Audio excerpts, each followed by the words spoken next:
those creeks around the Ashokan up there. There is, indeed. In fact, yeah. One of my many son-in-laws that are soon to be is Fisher.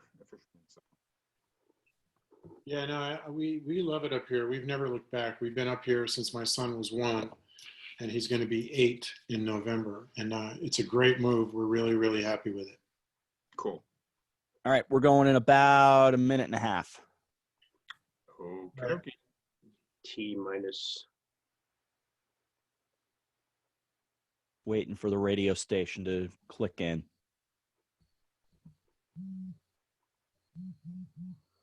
Somebody's buzzing. That's me. Are you? I'm entering the wrong code. That'll cost you. Come on.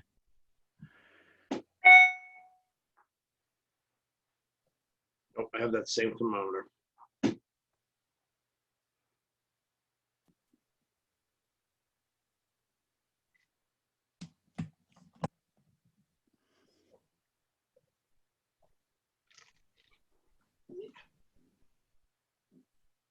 Are we going to be able to hear the station, Rob?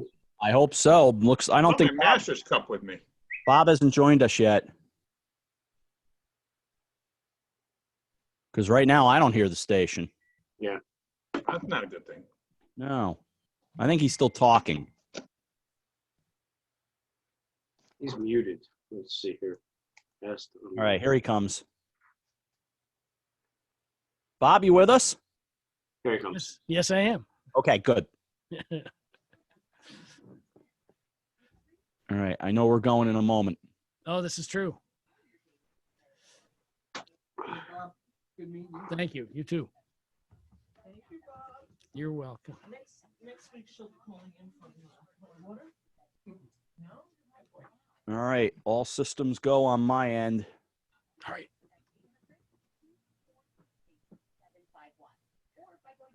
I'm all right.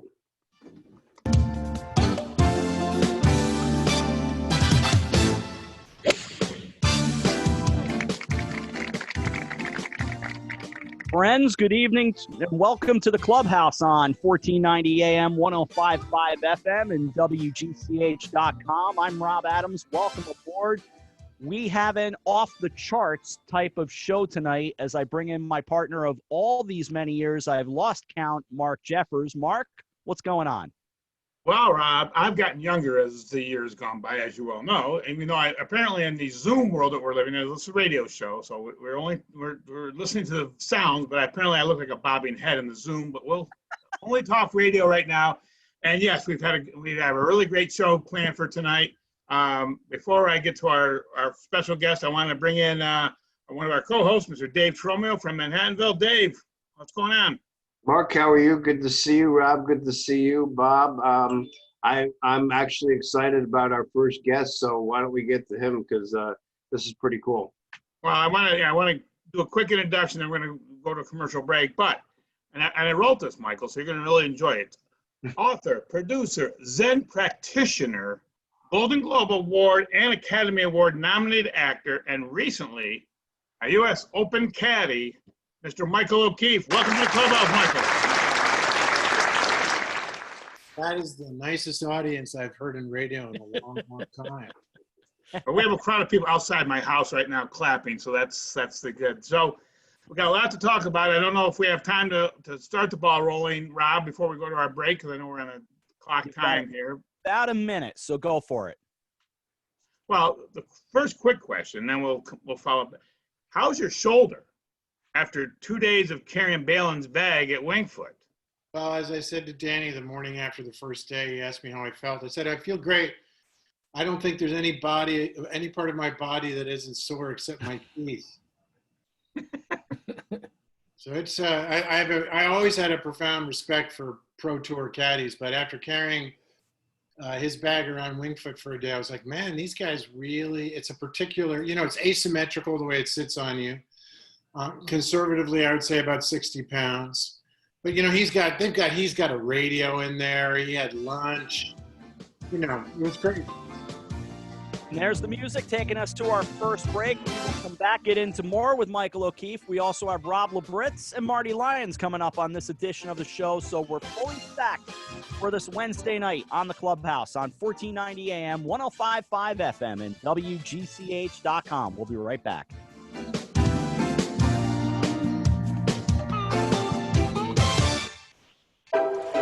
The first 60 pounds, my back is killing me. I can hear that music nice and clear tonight, Bob. Yeah, that was good. Yeah, good.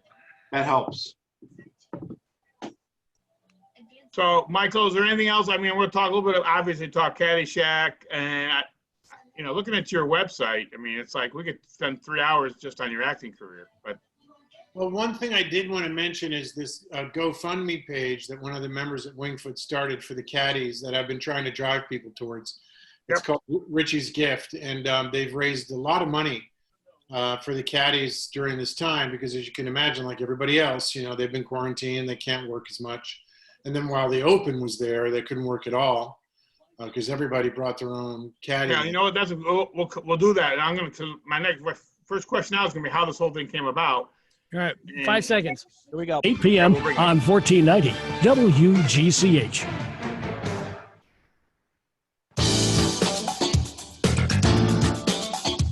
Welcome back to the Clubhouse. I'm Rob Adams, Mark Jeffers, Dave Toromio, Bob Small, Michael Okeefe joining us as well. And Mark, over to you. I know we want to dive right in with Michael. And this was really cool what happened with Michael going out to Wingfoot a week back. It really was. But first of all, my back's a little bit sore, just 60 pounds. I can't even imagine that on my neck for 2 days.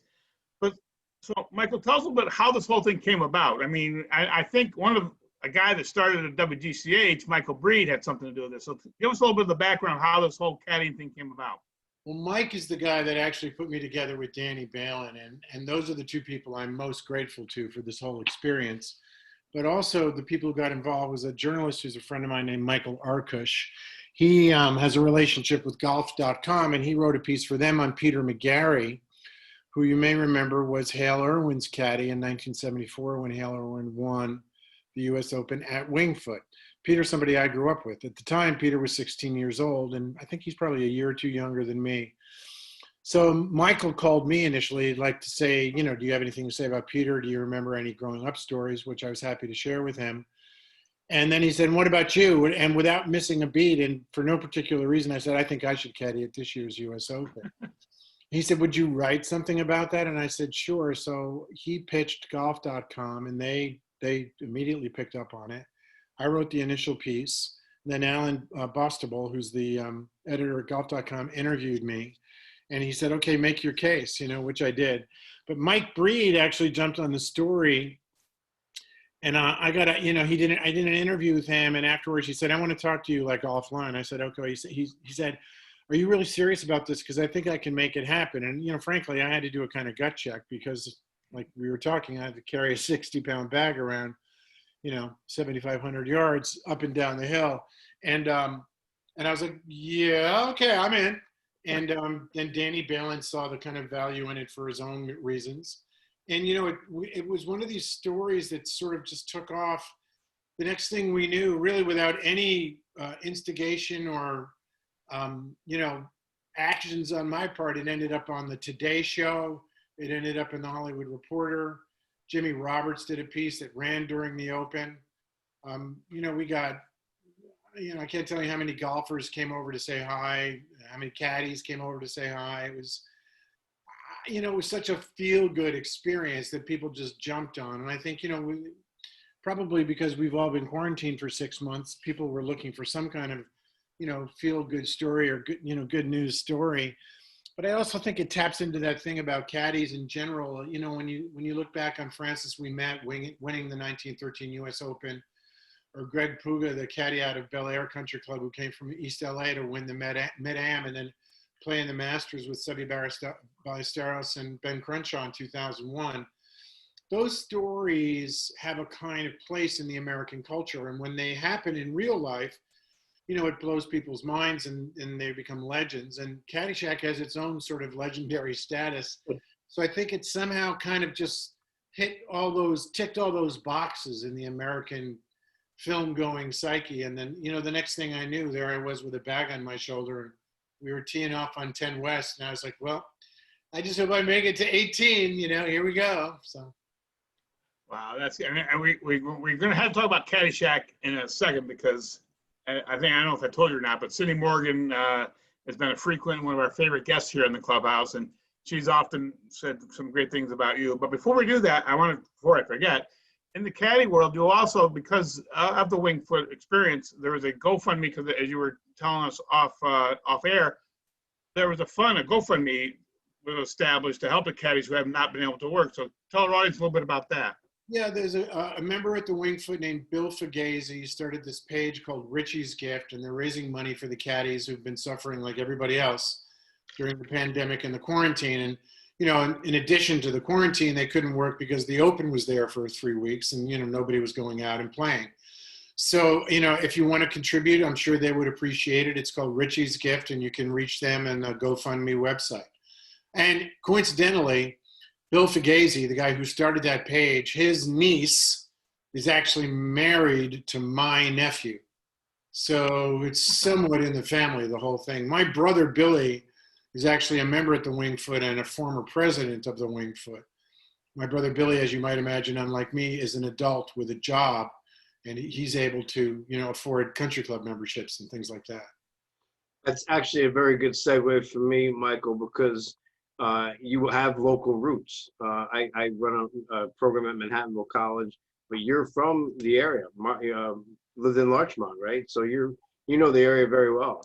Well, I was raised in Larchmont. I went to Mamaroneck High School. I caddied at the Wingfoot summers of 71 and 72. And then when I was fortunate enough to book the role as Noonan in Caddyshack, I trained at the Wingfoot with Tom Neoporti and his son Joe and their assistant pro Dave Schultz. So I know the course well, and I have a lot of connections to the place. My mom just passed this past July at the age of 91, and her 90th birthday, we actually celebrated at the Wingfoot. Wow. So it's all part of our family, that whole place, so it has all sorts of connections for me. Well, Michael, my condolences. I just lost my mom a few weeks ago as well. So condolences. Do you ever get how do you feel about the legacy of Caddyshack? You've had such a wonderful career, but Caddyshack always comes up. Is that a blessing? It is, and I didn't always feel that way about it, but I actually talked about this in the interview I did with Jimmy Roberts. I did a TV pilot in 2007, and the wardrobe designer, pretty much the first thing she said upon me entering the room for the fitting was, "I'm a big Caddyshack fan," to which I replied, "Yeah, thanks." she very well read me, and afterwards she said, "Do you mind if I tell you why I said that?" And I said, "No, not at all." She said, "My dad just passed, and he had leukemia, and the only thing that relieved the tension for us as a family was to sit with him in the hospital and watch Caddyshack for the last 6 weeks of his life." Wow. And when she said that, any kind of lingering feelings I had about being pigeonholed or wanting people to recognize my work, say in the 21st century, kind of went away. And there was a part of me that was like, people hold this film in a very special place. And it's shared between parents and kids, and between kids and their parents, and friends share it with each other. There was a moment when we were at Wingfoot on this little U.S. Open journey, and this young golfer, Preston Summerhays, was on the range, and his dad's a teaching pro, Boyd Summerhays. And so he came over, he put his hand on my shoulder, Boyd Summerhays. He's like, "Oh, I'm so glad you did this. We love Caddyshack so much." And then his caddy, Preston's caddy, was standing there, and he said, "But my son, Preston, hasn't seen the film, but we want to get a picture with you anyway."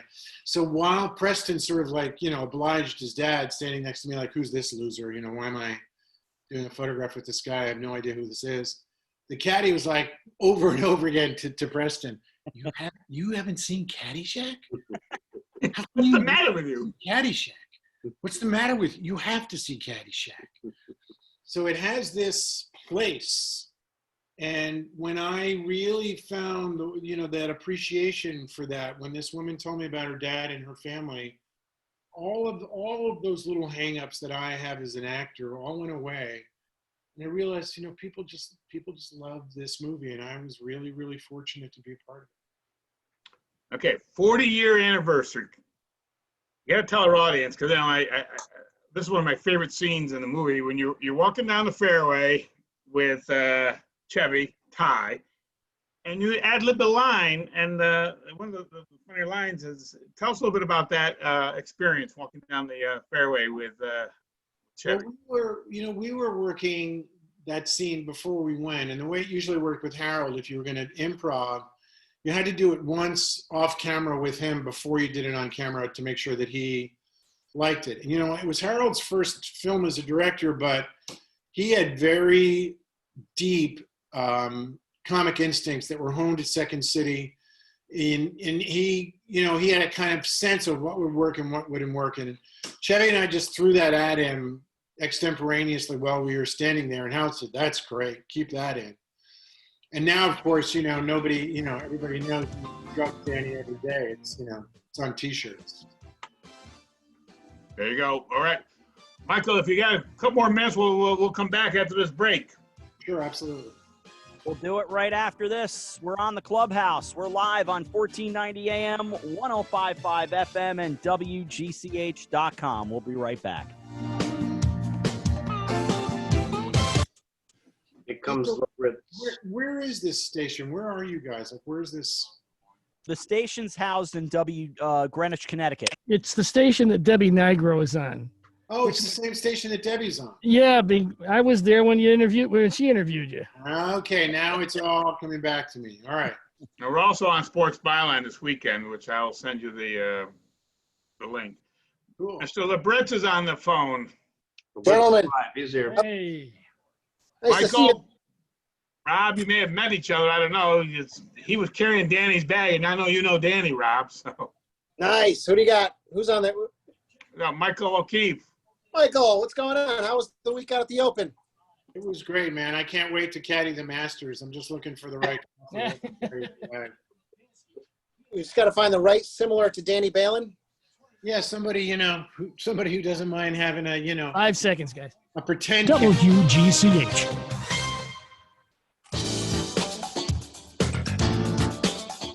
Goes flying right along as we're back with you on the Clubhouse. It's Rob, Mark, Dave, and a whole cast of characters. Mark, over to you.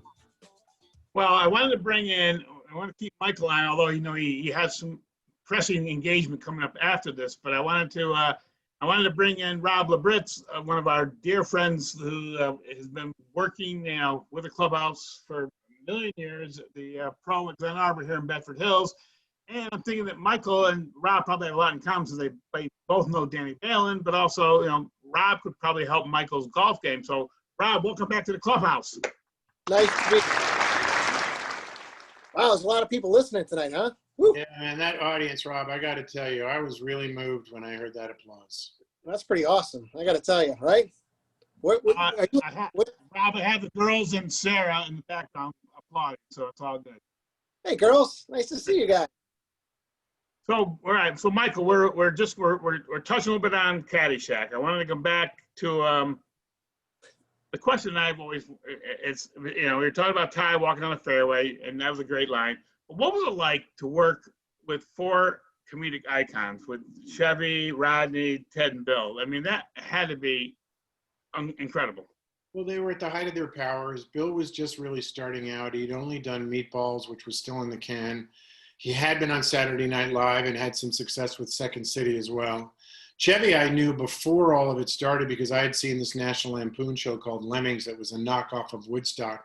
Chevy did this hilarious bit where he was an outraged Hell's Angel and some hippie had touched his motorcycle and scratched it.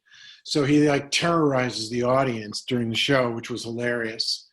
Rodney, I kind of grew up on because it was my dad's favorite comedian. So anytime Rodney was on Ed Sullivan or Carson, we would watch.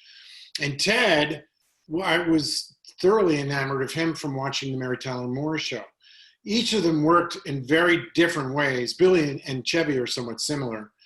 But the real genius of the film in that regard was the melding of them together, and that was Harold, who was able to kind of wrangle everybody and hone them up and get them to kind of focus the story in.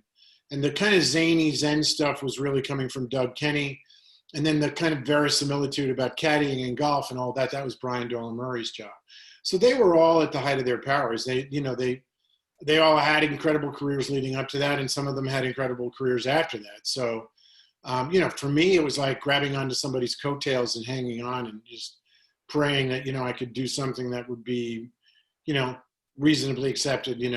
They would kind of lower their standards, and so I could raise my expectations. Well, greatest golf film ever. Obviously, it's a cult classic. I could probably recite every, just like you could. We did have Lacey Underall on the show. What was it, a couple of years ago, right? So now we've had Caddyshack on the Clubhouse, which is kind of cool. Well, Cindy and I do see each other. In fact, we saw Chevy together for the first time last year up in November at a Comic-Con convention up there. But Rob, really, what I want to talk about is what happened to the reverse C curve, man. I worked so hard on that swing in the 70s, and now it's Bryson DeChambeau. It's a whole nother deal. What happened to the reverse C curve? Why don't we see any more of those? Yeah, technology's kind of helped out with that, and then they're just starting to figure out how to swing the club a little bit more efficiently without doing all that reverse C, without starting with the legs and driving so hard, through the ball with all that leg action. Your legs are there kind of just to support the swing a little bit more rather than just kind of use them to hit the golf ball. So, the teaching's kind of changed. I mean, how much practicing were you doing for that movie? That's something I'd love to know.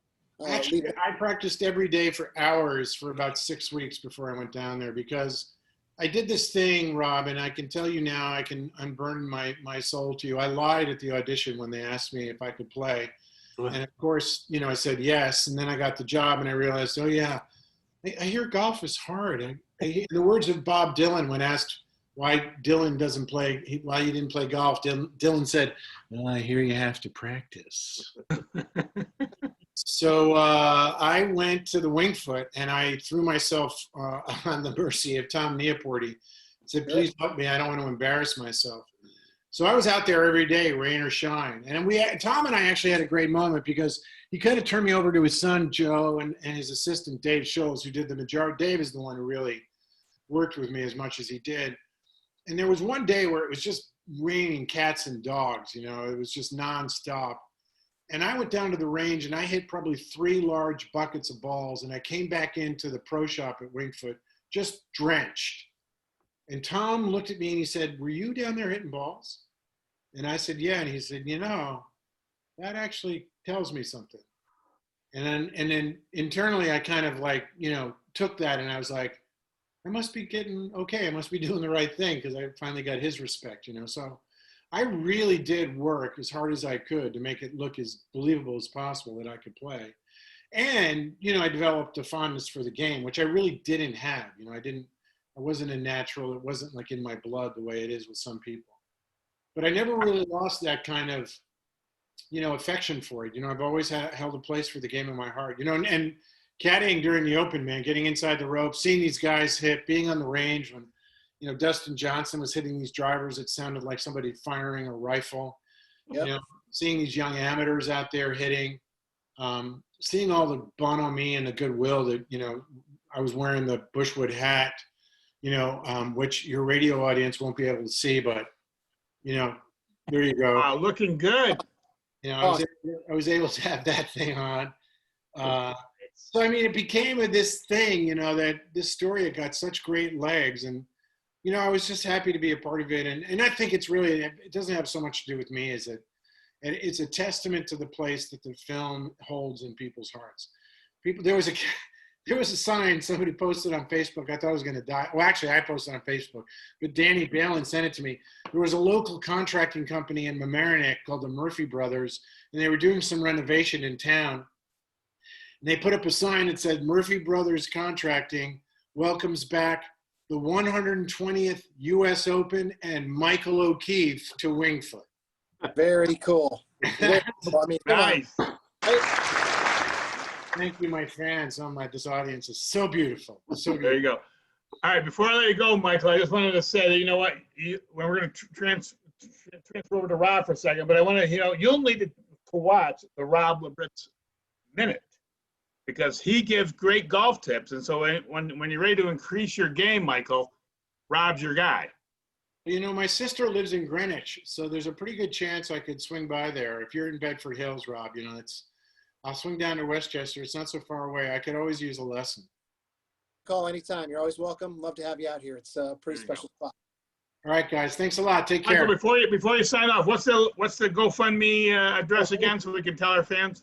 Thank you, Mark, for mentioning that. It's a GoFundMe page called Richie's Gift. Started for the caddies at Wingfoot. If you've got a little bit of love in your heart for the caddies, send a little scratch their way. All right. Big round of applause. Thank you, Michael. Appreciate it, man.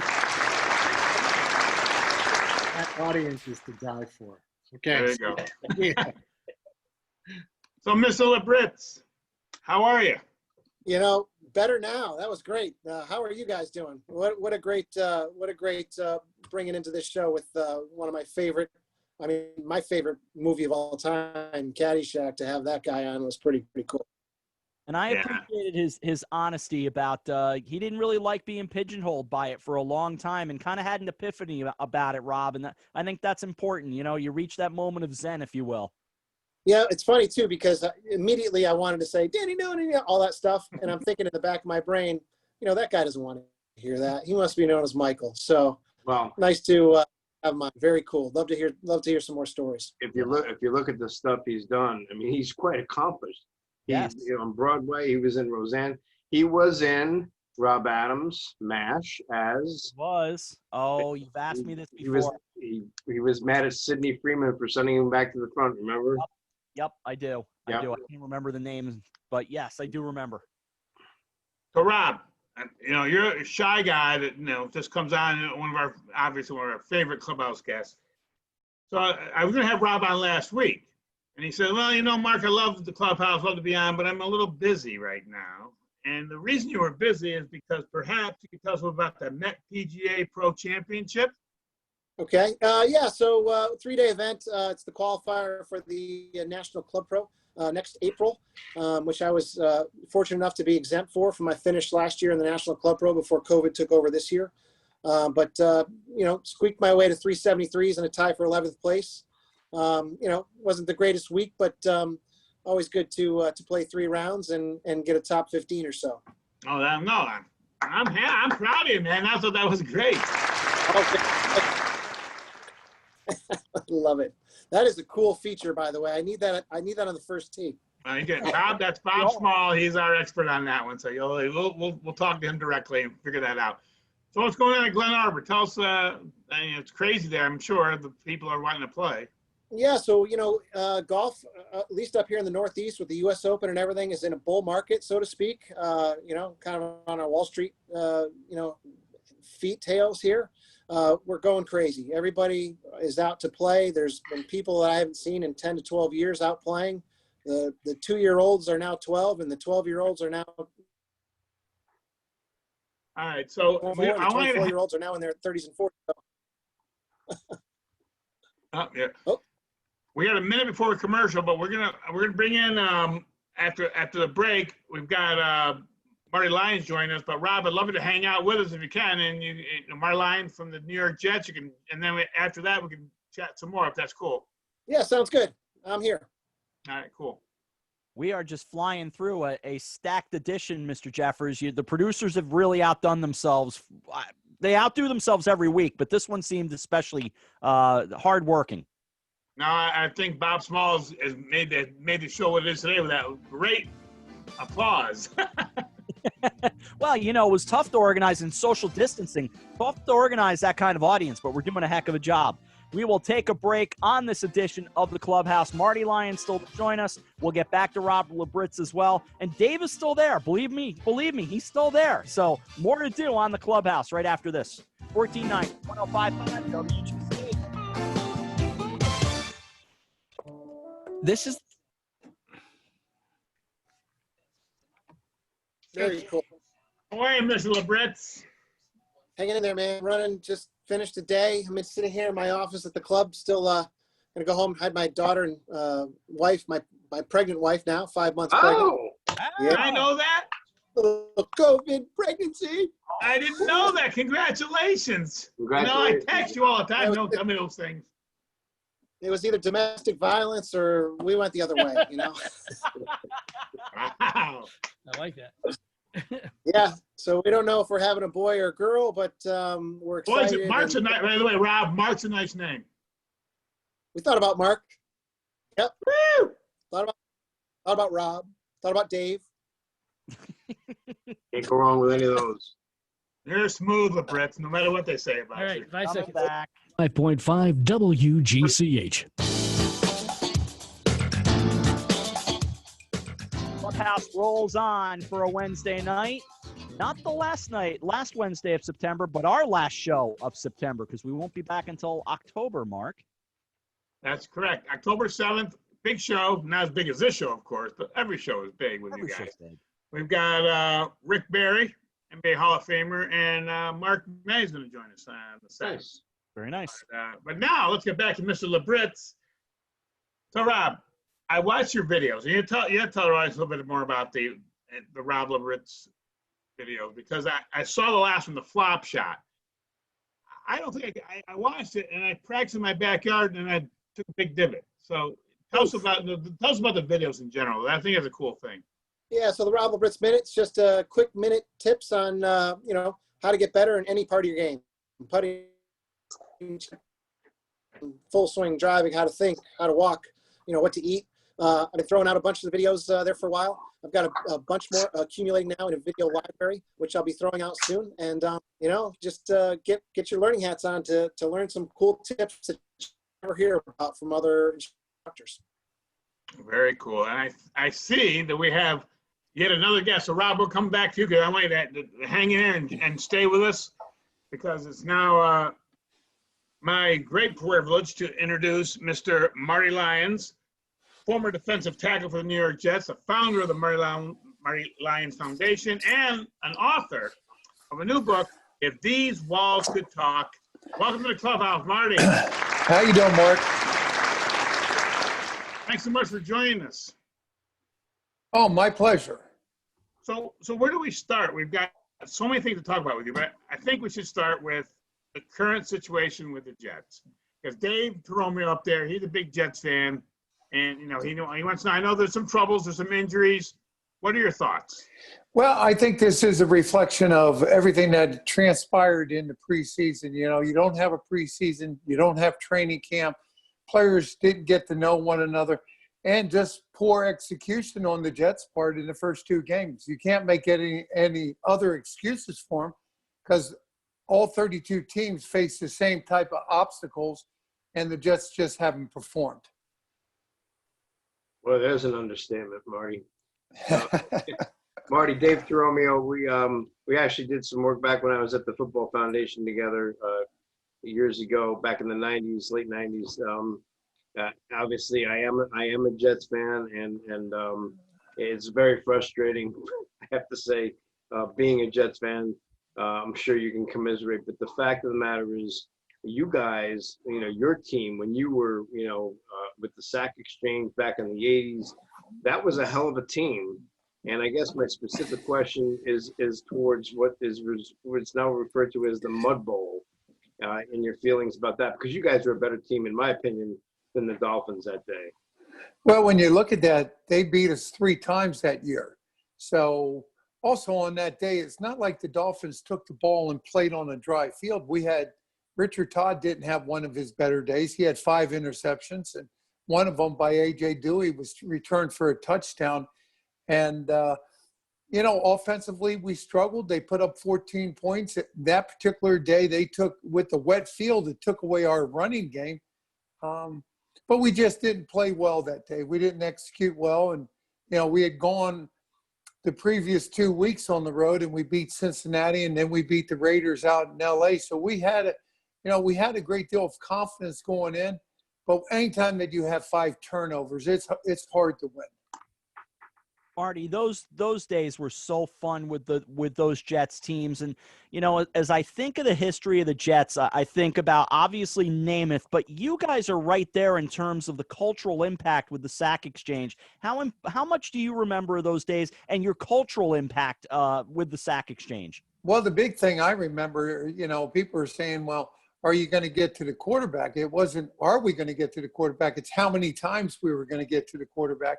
And we had an outstanding defense. A lot of credit went to the front four. And in particular, because we had two guys rushing from the outside. We had Joe Klecko on one side, Mark Gastineau on the other.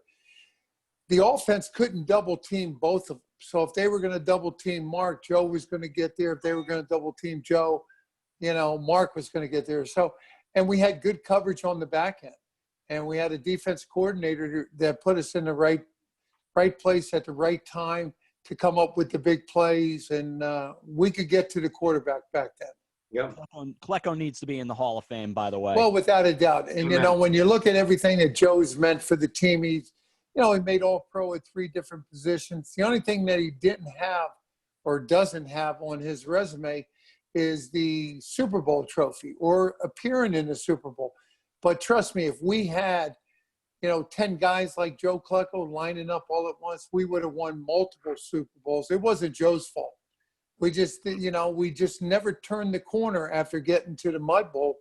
You know, we lost in double overtime to Cleveland, which would have put us in the AFC Championship game. And, you know, life in the NFL is strange because there's always going to be new faces. There's going to be old faces. And then, of course, there's going to be missing faces. So no team is ever going to be the same from one year to the next. Marty, you know what? Speaking of that, this is my transition. The boys here taught me how to transition. So I'm going to say, speaking of Klecko, in your new book, The Heartfelt Forward, you know, he wrote a great forward to your book, If These Walls Could Talk, the New York Jets, stories from the New York Jets sideline, locker room, and press box. Tell us a little bit about the book and why you decided to write it, because it's a super book. Well, at first it took me a long time to determine at the age of 62, why would I want to write a book? And I met with the publishing company and I said, if you're looking for me to write a book about locker room stories or to throw mud, I'm not going to do that. Because at the age of 62, you know, you throw mud, it's going to splatter and it's going to land right on my shoes. And I said, you know, I'm not into that. I said, you know, I've been very fortunate and blessed and humbled to be a part of the Jets organization for 40 years. But I've also been a part of the foundation that I started in 1982 for 38 years. And I said, as long as you let me do a crossover book, I'll do it. I'll tell a story about the New York Jets, but I want to tell a story about a child that had cancer.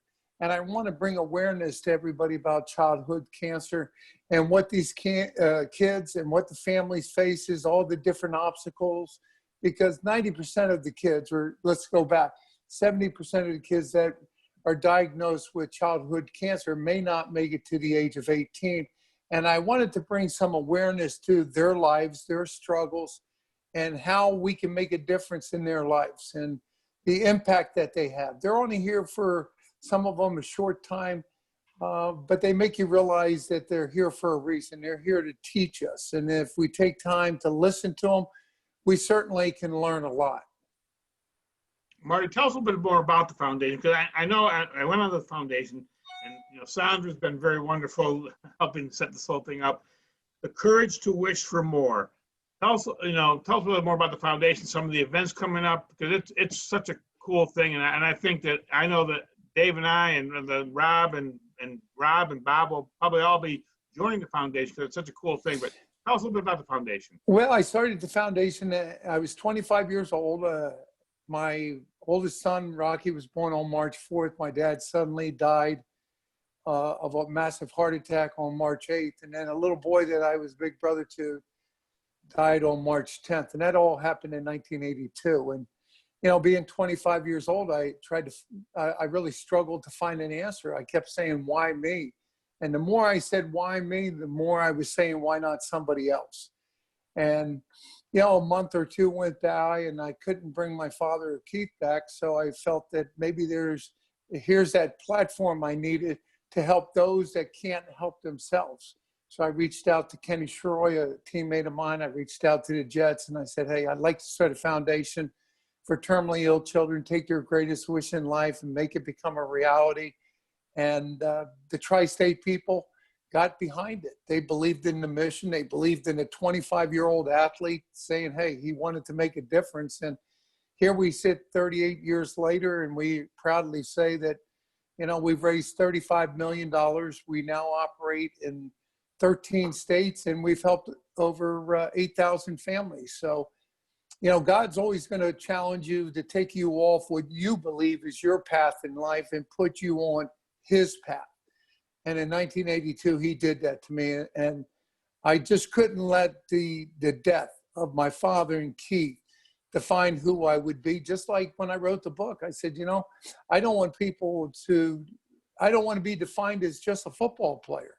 I remember doing a speaking engagement in New Jersey, and there was 2 keynote speakers. They flipped a coin. I was the second speaker to go on. So I was sitting out there in the crowd listening to the first guy, wanted to see what he was saying, his delivery, what type of response he was getting from the crowd. And 2 seats over from me, there was another guy sitting there, and he had a survey, and he had the 2 speakers' names on it, and they had the boxes of, you know, good, excellent messages. So he's giving this guy excellent, excellent, excellent. And then all of a sudden he gets to my name and he's going poor, good, poor, good. So I tapped him on the shoulder. I said, excuse me, sir. I don't even think Marty Lyons has spoken yet. And he goes, well, what can you expect? He's a football player. And from that point on, it was like, don't let the game define who you are. Let the words you speak, the action, the way you live your life, that defines each and every one of us. And I use that as an example because even people in corporate America, some of them get caught up into the title. What's your title underneath your name? Man, don't define me by my title. Define me by my actions.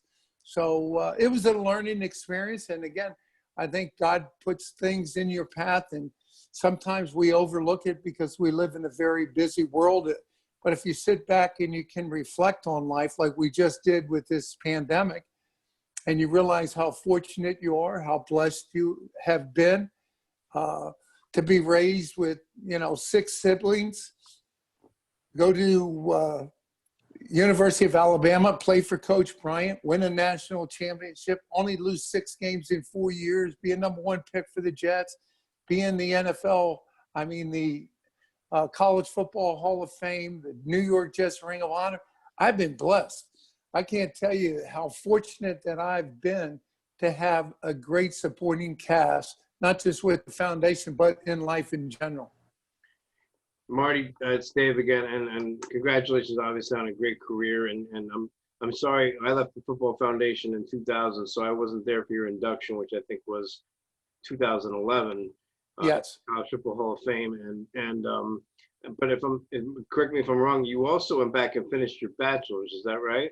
I did. I had made Coach Bryant a promise in 1979 when I went in there to tell him I was dropping out of school, which he didn't like. I can't even say that he understood it, but he shook my hand. He said, Marty, you'll be very fortunate. You'll play a game you love, and you'll be able to build financial security for you and your family. He said, but remember, a winner in the game of life is a person that gives of themselves so others can grow. And he stuck his hand out to me, Dave, and he said, promise me one thing. One day you'll come back and you'll get your degree. Now, I didn't know it would take me 41 years to do it. But, Coach Bryant died in 1983 on January 26th. And there was only a couple people, myself and my family, and Coach Bryant that knew that I made that promise to Coach Bryant. Okay. And I always tell people, if there's somebody in your life that's going to make a difference, that's going to be an influence, and you shake his hand or her hand and you tell them you're going to do something, you got to do it. It's just the integrity of life.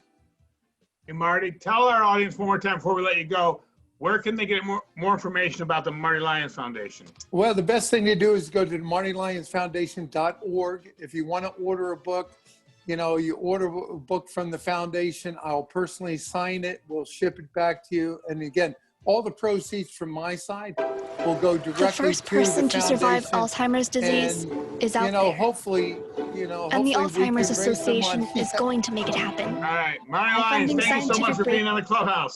You got it, guys. Public Anytime. policy. Thank you. Thanks, Marty. And providing local support to those living with the disease and their caregivers. We missed long by did a he few talk? seconds. What has happened? Well, I don't know what happened there. This thing just flaked out. You guys all back? Yeah, we're coming back. Yeah, I'm back. Coming back.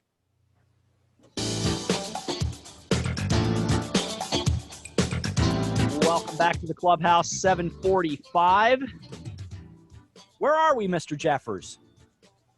Well, I think we're going to return to Mr. Labritz, but first I do want to make sure that everybody knows where they can get more information on the Marty Lyons Foundation, because we may have clipped Marty a little bit on that last, the computers and all going into commercial, but the Marty Lyons Foundation is, let me just, of course, know where it is right away.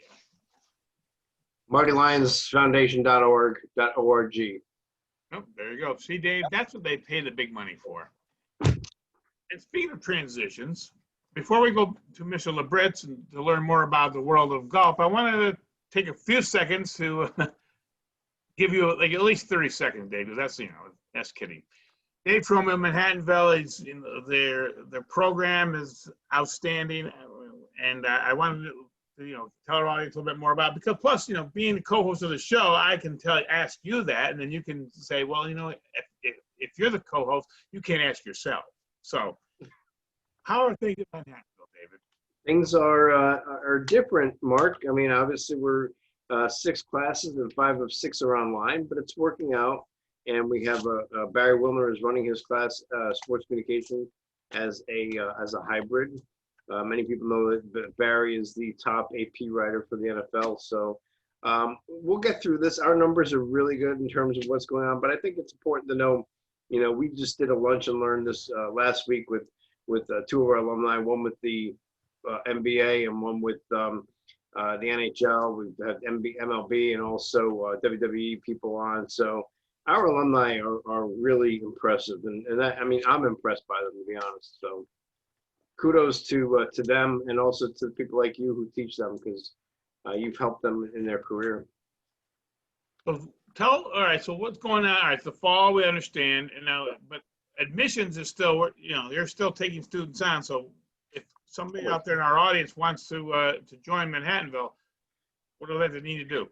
So we're what they call revolving admission. So you can apply and get accepted to the program anytime and come in and start. So we're obviously now in the fall semester. At the end of January, we'll have spring semester and people can start then.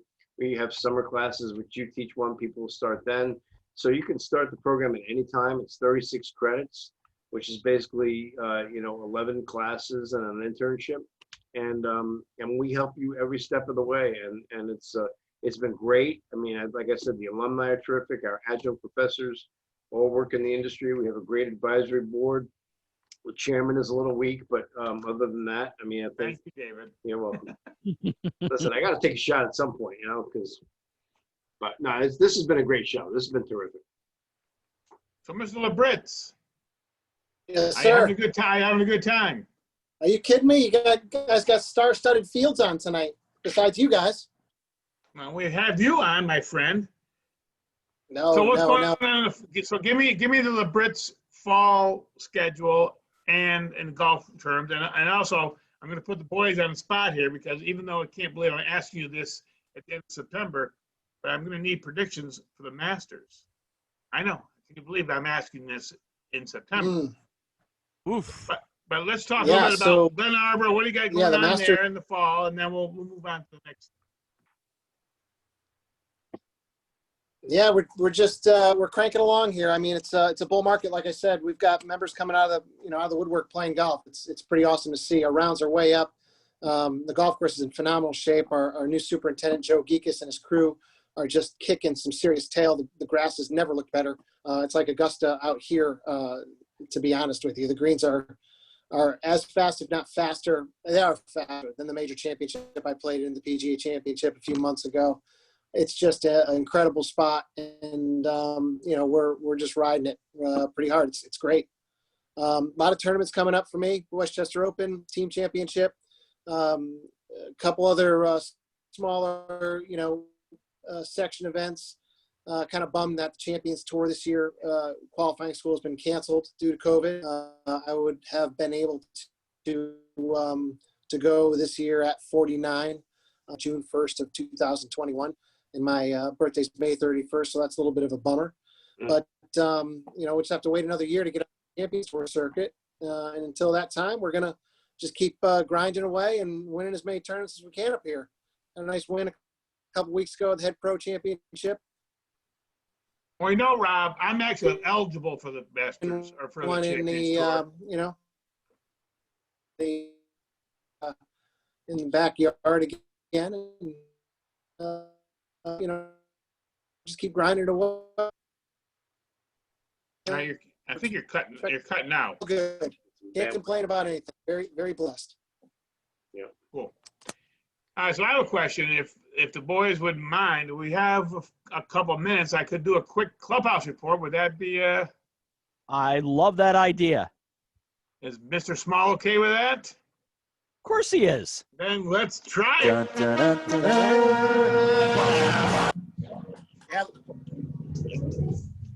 The Clubhouse Report with your host, Mark Jeffers. Oh, I missed that. Although the applause is much louder for our guests. Anyways, thank you, Bob, Rob, and Dave, and welcome to the Clubhouse Report. Well, the Yankees had a good tune-up last night for the playoffs, beating the Toronto Blue Jays 12-1 behind their ace, Garrett Cole. The Bombers are again in Buffalo tonight, facing the Blue Jays with a 6:37 start. The Mets beat the Rays 5-2 last night, and they face the Rays again tonight at Citi Field with a 7:10 first pitch. You know what? Something don't hear from me every day. Go Mets. Yeah, exactly. Yankees losing right now 2-1. They're in the third inning, and the Mets trailing the Rays 2-1 in the third. But here's some more New York Met news. The Wilpon family, which I was going to talk about last week, but has signed an agreement to sell the Mets to Steve Cohen. The transaction is subject to the approval of Major League Baseball owners and is worth slightly more than Dave's annual pay of $2.4 billion, according to a source, a record for North American professional sports teams. David, are you happy with Cohen? I am praising God for this. I am so happy that the Wilpons are going to be gone. I think this is the best thing. Listen, it's throwing every Met fan a lifeline, because this guy, not only he's got a lot of money, not that he's going to go out and buy every free agent, but he's a fan. He's a fan of the team, which quite frankly, I don't think the Wilpons ever were. I want you to speak your mind, though, David. I'm sorry. Over on the ice. The The Tampa Bay Lightning scored all 3 goals the first period, including 2 on a power play, as they even the Stanley Cup final 1-1 against the Dallas Stars. Game 3 is set for tonight with an 8 o'clock faceoff. 6-time NBA Finals MVP Michael Jordan is teaming up, and you'll like this, Bob Small, with NASCAR driver Denny Hamlin to form a new team for 2021, and Bubba Wallace is on board to drive for them. That's a cool thing. I know you're a race car fan, Bob, so that's a cool new organization. There you go. Bob likes it. In the NBA bubble playoffs in in the NBA bubble playoffs, the Miami Heat and Boston Celtics play Game 4 tonight, with Miami leading the series 2-1. In the Western Conference, a surprising Denver Nuggets won Game 3 last night, 114-106. Game 4 is set for tomorrow night, the 9 o'clock tip-off. Gents, your thoughts on the championship in the NBA? I'm fearing that LeBron's going to win a title, and I just am not into that, but that's just me. Go Denver. What about the East? We have no. I don't really know who's going to come out of the East that can beat anyone in the West. That's my problem. All right. Yeah, that's a good point. Tough start for our New York Gridiron teams, although I am thinking of becoming a Buffalo Bills fan, as the New York Jets lost 31-13 to San Francisco 49ers, and my New York Giants lost a tough one to the Bears 17-13. The Bears also lost Saquon Barkley for the season with a torn ACL. The Jets traveled to Indianapolis on Sunday for a 4:05 kickoff, and the Gents host the 49ers at MetLife Stadium with a 1 o'clock start. Yeah, there's tough times in Gents and Giants in city, so. Yeah, it is very tough to be a New York football fan, Dave. Yeah, I know. I think the Giants are still in a better position. I think Barkley's injury looked so innocuous to me. It was like really hard to see how he got hurt. And he's a great player, but I mean that's really concerning. But I think the Giants win this week. I do. I think the Giants beat the 49ers because that field is now in the 49ers' head, and they lost a lot of players too. So I'm okay with that prediction. Yeah. All right, Rob. Rob, you're gonna want to hear this, Mr. Labritz. On the links, Bryson DeChambeau saved his best round for last at the 2020 U.S. Open, carding a 367 at Winged Foot on Sunday to claim his first career major championship. DeChambeau's closing round was just 2 strokes off the best 18-hole score of the week as he grinded out grueling and sometimes gusty conditions with an effortless combination of his length off the tee and control around the greens. Rob, what do you think? I mean, that was a great win for him. He kicked some butt on that last round. Yeah, it kind of resembled the Tiger wins back in the day. You know, he just kind of took charge and never let it go. Smashing drives down there, plus 350 plus straight. I mean, he's going to do, you know, kind of what Tiger did for the game if he continues on this road of you know, fitness and getting very strong and swinging it very hard and just crushing the ball. I hope it doesn't trickle down into the USGA, where the USGA decides to put, you know, limits on golf balls and clubs and all that stuff, because, you know, I think they just keep letting them play, let the professional golfers get better and better and just see where the game takes us. Well, I agree with you 100%. And finally, NFL Hall of Famer running back Gale Sayers has passed away. Though his career was cut short by injuries, he was regarded as one of the NFL's greatest players. And, of course, the movie Brian's song spread his name beyond the sports world. He will be missed, and we'll talk about that. And that will wrap it up for this week's Clubhouse Report. Rob, back over to you. Gale Sayers, part of his legacy, besides being a great football player, obviously his friendship with Brian Piccolo. We talk about it all the time. Every man knows the movie Brian's song, or every man should, but every person should. It's a remarkable story of a lot of things going on there, and Gale Sayers was pure class and grace.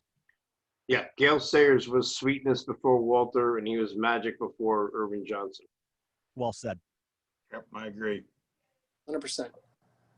So, Mr. Labritz, before we wrap it up, I just want to say, is there anything our audience needs to know if they want to get some golf tips, if they want to, you know, find out more about Rob Labritz? Where do they go? Oh, gosh, go to Instagram, Rob Labritz Golf, Twitter, Rob Labritz Golf, go to LinkedIn, Rob Labritz, type in Rob Labritz, go to my website, Rob Labritz, it's Labritz. Reach out to me if you have any questions. It might take me a day or so to get back to you. Happy to answer any questions, to give my knowledge, whatever I know about the game, to people. Love talking golf. It's my runway, and I'm staying on that one. Nice to be on the show. Before we go, I wanted to reach out to that. We ran out of time last week, but the fall season Clubhouse, you know, we have a lot of fun here, but I also want to mention, and Rob had mentioned earlier, that, you know what, Rob's mom passed away, and I wanted to dedicate this show, or some of the shows, because she was such a great fan of the Clubhouse, and she'll be very missed, Rob. So you best to your mom up in heaven. And so anyways, I'll let you wrap up the show, but I know it was a good show, but I wanted her to know that we're thinking of her. Well, thank you guys. And she and my dad would have celebrated their 63rd wedding anniversary, so I am hoping they're having a good dance somewhere. That was yesterday. That would have been 63 years for them. So miss them both a lot. And Mom's passing was a bit of a shock for all of us. So thank you guys, and I appreciate the thoughts. 2 weeks. 2 weeks. We're back in 2. We got Rick Barry and Mark May. Should be fun. Indeed it will be. But tonight was a lot of fun as well. The great Rob Labritz, of course, but Michael Okeefe earlier, Marty Lyons as well. What a show. And, of course, Bob Small across the way. So we'll see you back down the road. Bob Small 30 miles down the road. But I was trying to, it's radio, theater of the mind. We'll see you in a couple of weeks for a big show. We'll look forward to it then. Thanks for joining us here on the Clubhouse. I'll see you on Doubleheader on WGCH. Thanks to Rob Labritz, as always, for hanging out. For Rob Labritz, Dave Toromio, Bob Small, Mark Jeffers, I'm Rob Adams saying goodnight from the Clubhouse on 1490 AM, 105.5 FM, and WGCH.com. Good night, everyone.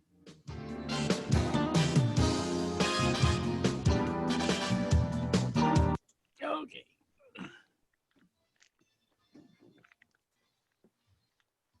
Thanks, guys. Thanks. Congratulations Best. again, Rob. Very good. Rob, thanks, man. Best of the fam. Sorry, the connection's so in and out here. I can't. Best to you guys too. Thank you, Rob. Yes, I'm sorry yes. about your mom. Best of the fam. Rob, appreciate it. Sorry about your mom. Yeah. Yeah. Thanks. Best. Peace at you. Thanks for having me on, Mark.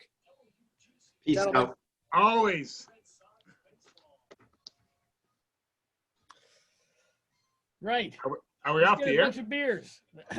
Yeah, right. I know. We need some pizza. We need some pizza, some pepperoni pizza, for God's Something. sake. We do.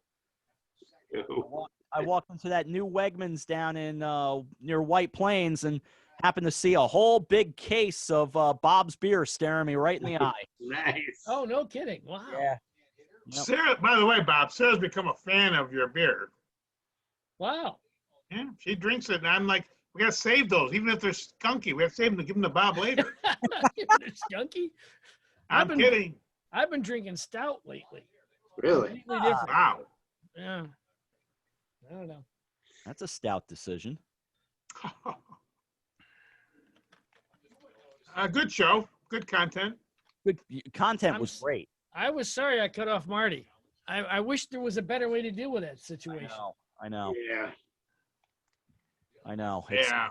It's the hard breaks of byline that just. Well, I know we don't byline, but it is nice to be national. I mean, yeah. Oh, it's completely nice. I know. So that's. Well, he's on the radio all the time because he does Jets radio, so he knows. Oh no, I think he's fine. I mean, it was. All right. He's a good guy. Yeah, and I'm sure we can clean that up. That's not. Oh yeah, I'm not worried about that either. And Okeefe is the funny thing with Okeefe. I mean, we played the Danny Noonan line, but he's been on everything. Oh, he has.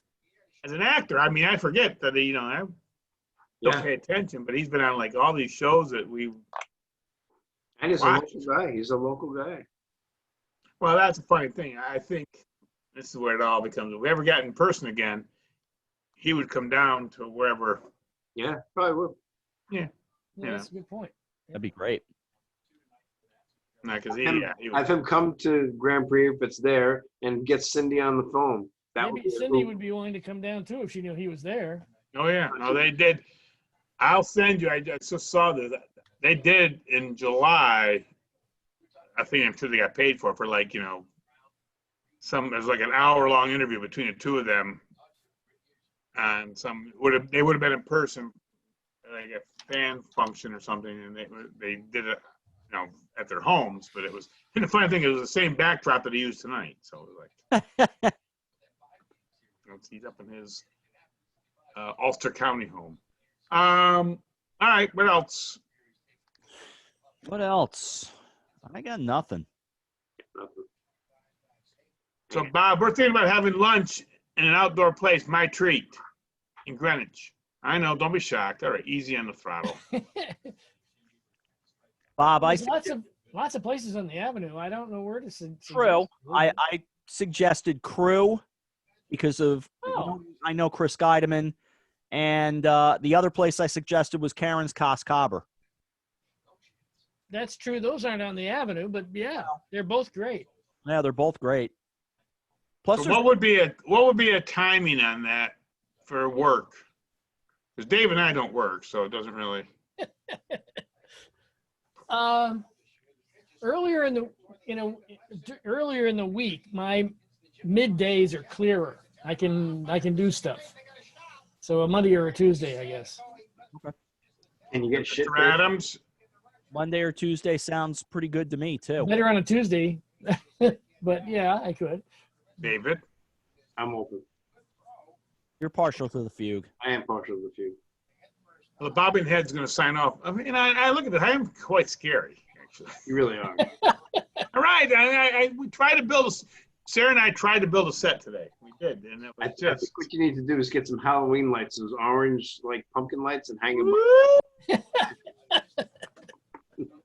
All right. Thank you all. Well, you sound really good today. I'll say that, Mark. Yeah, you do. See it. I've been yelling more. So. No. Thank you, Bob. Rob, David, always a pleasure. Cheers. I will set this up. I'll send out an email.